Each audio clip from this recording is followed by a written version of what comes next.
Engineering soft द्वारा विकसित critical express से आरएसपी को प्राप्त बचत अर्जित करने में मदद हासिल।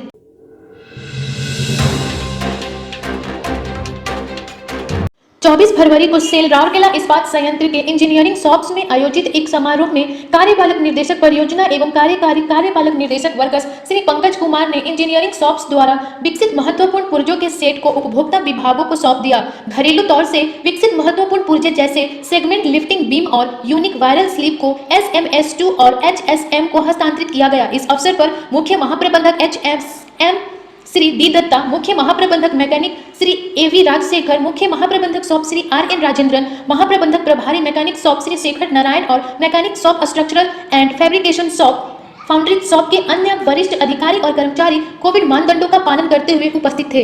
इस अवसर पर बोलते हुए श्री कुमार ने शॉप्स के प्रयासों की अत्यधिक सराहना की और संयंत्र की आवश्यकताओं को पूरा करने के लिए केंद्रीयकृत रखरखाव इकाइयों का आह्वान किया।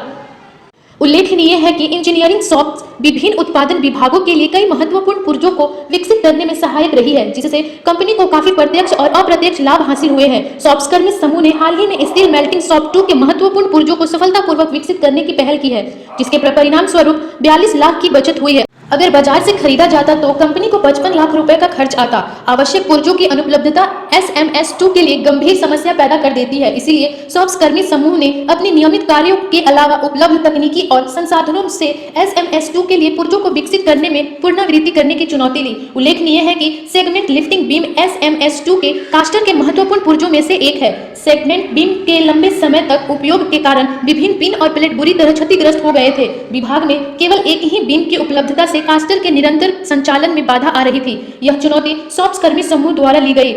प्रक्रिया को बनाए रखने के लिए SMS2 के परामर्श से एक कार्य योजना बनाई गई। शॉप्स कर्मी समूह द्वारा इसके निर्माण के दौरान उचित तकनीकी मापदंडों की बारीकी से निगरानी की गई। मशीनिंग एक चुनौतीपूर्ण कार्य था, क्योंकि प्लेटों और पिनों को एक दूसरे से संदर्भ में रखने की आवश्यकता होती है। यह विभिन्न मशीनिंग विधि के अनुकूलन माध्यम से मैकेनिक शॉप के कर्मी समूह के अभिनव विचारों के माध्यम से बनाए रखा गया था। लिफ्टिंग बीम के सेगमेंट का नया विकास लगभग 180 दिनों में किया गया। लगभग 7 लाख रुपए की उपभोग्य सामग्रियों और मशीनिंग लागत के लिए खर्च किए गए। इस प्रकार लगभग 42 लाख रुपए की पर्याप्त बचत हासिल हुई।